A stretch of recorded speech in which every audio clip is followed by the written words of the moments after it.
ஹரே கிருஷ்ணா. அனைவருக்கும் ராமஜெயந்தி நல்வாழ்த்துக்கள். இன்று ராமநவமி. பகவான் விஷ்ணு ராமச்சந்திர பகவானாக இப்பூலோகத்தில் அவதரித்து நாம் எல்லோருக்கும் முன்னுதாரணமாக வாழ்ந்து காட்டி போனவர். இன்று அவருடைய தெய்வீகமான குணங்களை நம்ம காணலாம். நம்ம எல்லோருமே ராமாயணம் ஓரளவு தெரியும். ஆனால் சுருக்கமாக அவரோட குணங்களை நான் கூறுகிறேன். முதல்ல பார்த்தீங்கன்னா, அவர் சலனமற்றவர். பகவான் ராமச்சந்திரோட முக்கியமான தெய்வ குணம் பார்த்தீங்கன்னா, நிதான புத்தியுடையவர், சலனமற்றவர். அதுக்கு உதாரணமாக பார்த்தீங்கன்னா, ராமாயணத்தில் அவரோட தந்தை தசரக மகாராஜா மக்கள் எல்லார்கிட்ட அறிவிச்சிருப்பார், நாளை நான் இந்த ராஜபதியிலிருந்து விலகி என்னுடைய மகன் ராமச்சந்திர பகவானை மன்னராக முடிசூட அறிவித்தார் மக்கள் எல்லாத்துக்குமே. இப்போ மறுநாள் பார்த்தீங்கன்னா, தசரக மகாராஜா 3 மனைவிகள், கௌசல்யா, சுமித்ரா, கைகை.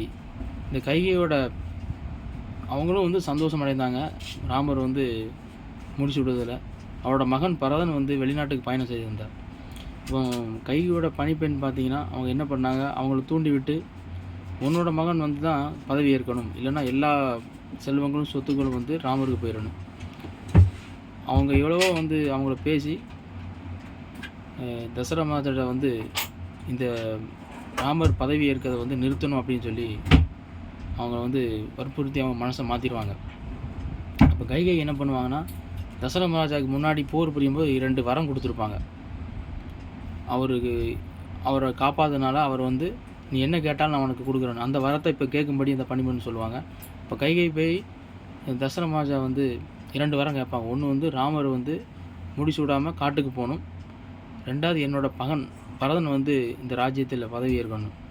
அதை கேட்ட தசரத மகாராஜா ரொம்ப மனம் போய், ராமர் முடிச்சுடலான்னு பரவாயில்ல, காட்டுக்கு எதுக்கு அனுப்பணும் பாரு, இல்லை இந்த 2 வரம் கொடுக்கணும் அப்படின்னு சொல்லி அவங்ககிட்ட சம்மதிக்க வச்சுருவாங்க. அவரும் சத்தியம் பண்ணதுனால சம்மதிச்சிருவார். அப்போ நாடே எதிர்பார்த்துக்கிட்டு இருக்கு, அயோத்தியா ராமச்சந்திர பகவான் ஆழ்வார் என்று. அவரோட தந்தை அவர்கிட்ட போய் சொல்கிறார், ராமர்கிட்ட நடந்தது ரொம்ப கஷ்டப்பட்டு வருத்தத்தோடு சொல்கிறார். இப்போ ராமர் பார்த்தீங்கன்னா அப்படியே ஏற்றுக்கிறார். அவர் எந்த விதமான ஒரு சின்ன சலனம் கூட அடையலை ராமர் பகவான் பார்த்தீங்கன்னா. இதுதான் ராமர்கிட்ட நம்ம கற்றுக்க வேண்டியது. நம்மளுக்கும் இந்த உலகத்தில் இந்த மாதிரி சில விஷயங்கள் நடக்கலாம்.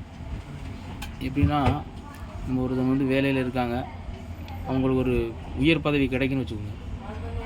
கம்பெனியில் சொல்கிறாங்க, இந்த மாதிரி அவருக்கு உங்களுக்கு உயர் பதவி கிடைக்குது, நாளையிலேருந்து நீங்கள் ஜாயின் பண்ணலாம் அப்படின்ட்டு அந்த உயர் போஸ்ட்டுக்கு. இப்போ திடீர்னு மேனேஜ்மெண்ட்டில் ஒரு சில மீட்டிங்னால அந்த உயர் பதவி அந்த பதவி ஏற்க நேரத்தில் அவருக்கு கிடைக்காம போகலாம். அப்படி சொன்னால் நம்ம என்ன பண்ணுவோம், நம்ம பயங்கரமாக டிஸ்டர்ப் ஆகிரும். பயங்கர தொந்தரவு பாலிடிக்ஸ் பண்ணுறாங்க, இல்லை கம்பெனி பற்றி தவறாக பேசுகிறது. அது வரைக்கும் பார்த்தீங்கன்னா கம்பெனி பற்றி உயர்வாக பேசிக்கிட்டு இருப்பார். அந்த ஒரு நிமிஷம் பார்த்தீங்கன்னா அப்படியே ஒரு எதிராக மாறி ஆப்போசிட்டாக மாறிடுவார். ரொம்ப தொந்தரவுக்கு உள்ளாகி மன உளைச்சல் ஆகிடுவாங்க. நம்ம பகவான் பார்த்தீங்கன்னா நாட்டுக்கே ராஜா ஆகக்கூடியவர். ராமச்சந்திரன் கொஞ்சம் கூட சலனமாகாமல் தன் தந்தை என்ன சொன்னாரோ அதை அப்படியே செய்தார். இது நம்ம தெரிஞ்சுக்க வேண்டியது, எந்த ஒரு சூழ்நிலையும் நமக்கு நிரந்தரம் கிடையாது, எப்போனாலும் மாறலாம். நம்ம நிதானத்தோடு இருக்கணும் அப்படிங்கிறது ராமர்கிட்ட கற்றுக்கலாம். சலனமற்றவர் ராமச்சந்திர பகவான். அவர் மனசில் எந்த விதமான சலனமும் கிடையாது. கீதையோட பகவான் சொல்கிறார், யார் ஒருத்தவங்க மனசை வென்றுட்டாங்களோ அவங்க அவங்க எதிரியே கிடையாது. யார் மனசை கட்டுப்படுத்தாமல் வெளிலையோ அவங்க மிகப்பெரிய எதிரோடு வாழ்கிறாங்க. ஆனால் நம்மளோட உண்மையான எதிரி வெளியில் இல்லை, நமக்குள்ளே தான். அந்த மனம்தான் நம்மளை பலவிதமான நெகட்டிவான தாட்டை கொடுத்து தவறான வழியில் போக வைக்கிது. நம்ம புரிந்து கொள்வது தவறாக இருந்து அது பின்னாடி போகிறதுனால நம்ம கஷ்டப்படுறோம். நம்ம துன்பத்துக்கு எல்லாம் காரணமே இந்த மனம்தான் அப்படின்னு பகவான் ஸ்ரீகிருஷ்ணன் சொல்கிறார். அந்த மாதிரி மனதை வென்றவர் ஸ்ரீ ராமச்சந்திர பகவான். நம்ம அவர்கிட்ட சரணடையும் போது நம்ம மனம் கட்டுப்படும். பகவானுக்கு சரணடையும் போது ராமச்சந்திர பகவான் அவர் சொன்னபடி நம்ம கடைபிடிக்கும் போது அவர் உதாரணமாக வாழ்ந்துட்டு போயிருக்கார். நம்ம அதுபடி வாழும்போது பார்த்திங்கன்னா நம்மளும் அந்த சரணமற்ற நிலையில் இருக்கலாம். அதுக்கு ராமச்சந்திர பகவான்கிட்ட சரணடையணும். சரணாகதியை பொறுத்தவரை பார்த்திங்கன்னா ராம பகவானே சொல்கிறார், அதாவது யார் ஒருவங்க உண்மையிலே மனசார ராமா நான் உங்களுடையவன் யார் ஒருத்தவங்க சொல்கிறாங்களோ அவருக்கு நான் முழு பாதுகாப்பு அளிக்கணும் என்று ராமச்சந்திர பகவான் வாக்குறுதி கொடுக்குறார், சத்தியமே பண்ணுறார். நம்ம வெறுமே உதட்டளவில் இல்லாமல் மனதளவில் பகவான்கிட்ட நம்ம அந்த மாதிரி சொல்லும்போது அவர் முழு பாதுகாப்பு கொடுக்குறேங்கிறார். அதுக்கு உதாரணத்துக்கு பார்த்தீங்கன்னா சுக்கிரவனை பார்க்கலாம். சுக்கிரவனுக்கு அவர் முழு பாதுகாப்பு கொடுத்தார். விபீஷணன் பார்த்தீங்கன்னா ராமனோட தம்பியாக இருந்தும் அவர் பகவான்கிட்ட சரணடைஞ்சதுனால அவருக்கு முழு பாதுகாப்பை வந்து பகவான் ராமச்சந்திர பகவான் கொடுத்தார். இந்த மாதிரி யார் வந்து தன்னோட சரணடைந்தாங்களோ அவரை வந்து முழு பாதுகாப்பு கொடுக்கக்கூடியவர் ராமச்சந்திர பகவான். அதனால் நம்ம அவரோட நம்ம சரணடையும் போது அவர் நமக்கு எல்லா விதமான பாதுகாப்பையும் கொடுப்பார். மேலும் இந்த ஆத்மா வந்து மீண்டும் பிறவாமல் இருக்கக்கூடிய நிலைமையை நம்ம கொண்டு போகக்கூடியவர் ராமச்சந்திர பகவான். வைகுண்ட பிராப்தி கிடைக்கும். மூணாவது பார்த்திங்கன்னா தன் தந்தை என்ன சொன்னாரோ அதுக்கு மறுப்பு தெரிவிக்காமல் வந்து அப்படியே நடந்து கொண்டவர். அதுக்கடுத்து சீதாதேவி, அதாவது ஒருவன் வந்து ஒரு பெண்ணோட வாழணும், அதுதான் வந்து இந்த மனித வாழ்க்கையில் வந்து ஒழுக்கமான வாழ்க்கை வாழணும் அப்படிங்கிறது ராமச்சந்திர பகவான். இந்த அவதாரத்தின் நோக்கமே தந்தையின் சொல்ல மீறக்கூடாது, ஒரு ராஜா எப்படி இருக்க வேண்டும்.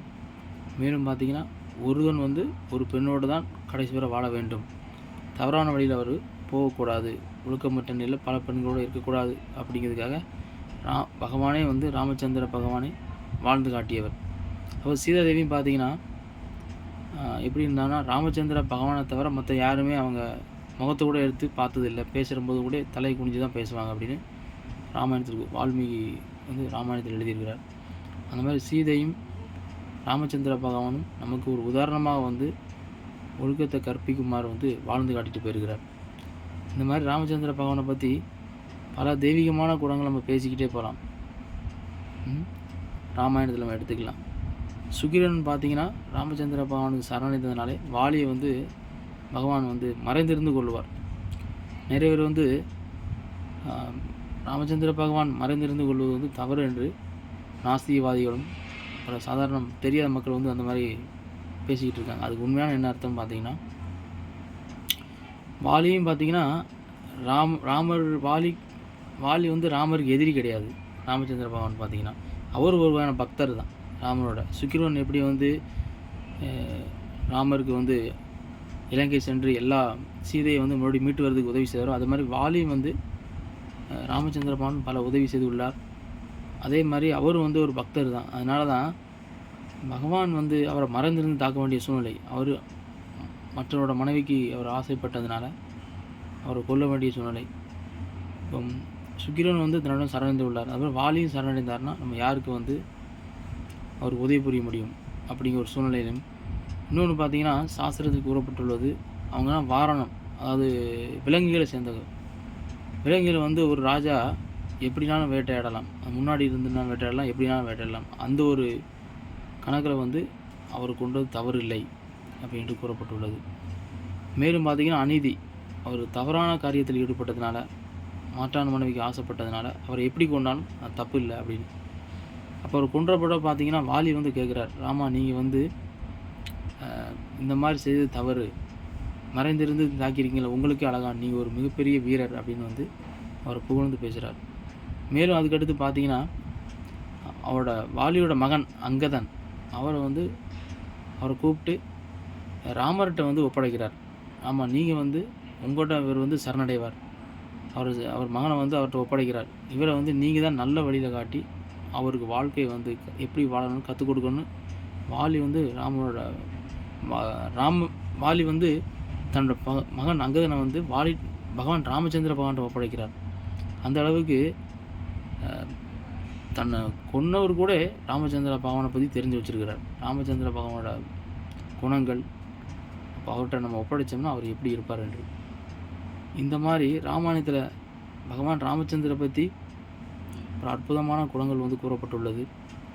இந்த மாதிரி இதை தெரிஞ்சுக்கிறணும். மேலும் பார்த்திங்கன்னா ஒரு சீதையை வந்து அவருக்கு காட்டுக்கொண்டே விட்டார், சந்தேகப்பட்டார் என்று பலர் வந்து தப்பான அபிப்பிராயத்தோடு இருக்காங்க. அவர் வந்து தனிப்பட்ட முறையில் அவர் ராஜாவாக இல்லைன்னா வந்து அந்த மாதிரி செஞ்சுருக்க மாட்டார். ஒரு ராஜா வந்து தன்னோட அரசியை தவறாக பேசினால அந்த களங்கம் வந்து நீங்கணும், மற்றவங்க வந்து அவங்கள தவறாக நினைக்கக்கூடாது அப்படிங்கிற ஒரே நோக்கத்துக்காக தான் தன்னோட ராஜா அங்கே கடமையை வந்து அவர் செய்ததை தவிர தனிப்பட்ட முறையில் வந்து சீதையை வந்து அவர் சந்தேகப்படலை. இதுதான் வந்து வால்மீகி ராமாயணத்தில் சாஸ்திரத்தில் கூறப்பட்டுள்ளது.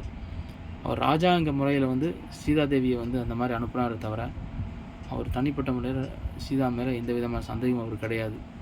இதை நம்ம மக்கள் வந்து தவறாக புரிஞ்சுக்கிட்டாங்க. அன்றைக்கி ராமர் ஜெயந்தி. மேலும் பார்த்திங்கன்னா சிறிய சிறிய பகவானுக்கு அணிலிருந்து ஹனுமான் வர பெரிய பெரிய கம்பீரமான சேவையும், சிறிய சிறிய அணில் போன்ற சேவையும் பலர் செய்தாலும் பகவான் அவங்களுக்கு அன்பு பரிமாற்றத்தை ஏற்படுத்தியிருக்கிறார். அதனால் அந்த பாலம் கட்டும்போது பார்த்திங்கன்னா இலங்கைக்கு அப்போது பெரிய பெரிய கல்லை தூக்கி போடுவாங்க. அப்போ ராம் ராம்னு எழுதி போடுவாங்க. அந்த கல் பார்த்திங்கன்னா மிதக்கும். ராமரே போடக்கூடிய கல் வந்து கீழே வந்து அப்படி மூழ்கி போயிடும். இப்போ பார்த்திங்கன்னா அனுமானை வந்து அதை கவனிச்சிட்டுன்னு சொல்லுவார். ராமருக்கு வந்து கொஞ்சம் வெக்கமாகி கீழே குனிஞ்சிருவார் தலையை. ஏன்னா தன்னோட போட்ட கல் கீழே வந்துடுச்சு, மற்றவங்க போட்டது வந்து மிதக்கு. அப்போ தான் ஹனுமான் வந்து விலை கொடுப்பா, ராமா நீங்கள் வந்து ஒரு தடவை வேண்டான்னு கைவிட்ட பிறகு அவங்க எப்படி மேலே வர முடியும்? அந்த கல்லை நீங்கள் வேண்டான்னு போட்டதுன்னா அது தாழ்ந்து கீழே போயிடுச்சு. மேலும் வந்து ராமரோட ராமச்சந்திரன பகவானுக்கு அதோட நாமம் ராம்கிற பேருக்கு வந்து அவ்வளோ சக்தி. இந்த கலியுகத்தில் பார்த்தீங்கன்னா பகவான் வந்து ராம ரூபத்தில் வரார். ஹரே கிருஷ்ணா கிருஷ்ண கிருஷ்ணா ஹரே ஹரே, ஹரே ராம ராம ராம ஹரே ஹரே. அதனால் நாமத்திலே வந்து அவரோட எல்லா சக்தியும் இருக்குது. அதை நிரூபிக்கிறதுக்காக ராமாயணத்தில் வந்து பகவான் இந்த மாதிரி லீலை செய்திருக்கிறார். மேலும் வந்து மன்னிக்கக்கூடியவர். ராவணன் எத்தனையோ தடவை வந்து அவர் ஆயுதம்லாம் இருக்கும்போது ராமச்சந்திரமன் அவருக்கு வாய்ப்பு கொடுத்தார். ஆனால் அவர் திரும்ப கேட்காதனால லாஸ்ட்டு முறையை வந்து அவர் கொல்ல வேண்டிய சூழ்நிலை. இந்த மாதிரி மன்னிக்கும் குணமுடையவர். அசுரர்கள் குளத்தில் பிறந்த விபீஷணர் சரணடைந்ததெல்லாம் அவரை பாதுகாத்தார். தன் தந்தை சொன்னதை வந்து கடைப்பிடித்தார். ஒருதன் உறுதியோடு வாழ வேண்டும் அப்படிங்கிற கணவருங்க ஸ்தானத்தில் அவர் கரெக்டாக நடந்துக்கிட்டார். இந்த மாதிரி எல்லா விதத்துலேயும் வந்து ராமச்சந்திர பகவான் அற்புதமான குணங்களை வெளிப்படுத்தினார். நம்மளும் அவரோட குணங்களை பின்பற்றி வாழ்க்கையில் வாழும்போது நம்ம ஒரு ஒழுக்கமுள்ளவராக வாழலாம். மேலும் ராமச்சந்திர பகவானுக்கு பிரியமானவராக ஆகலாம். ஹரே கிருஷ்ணா.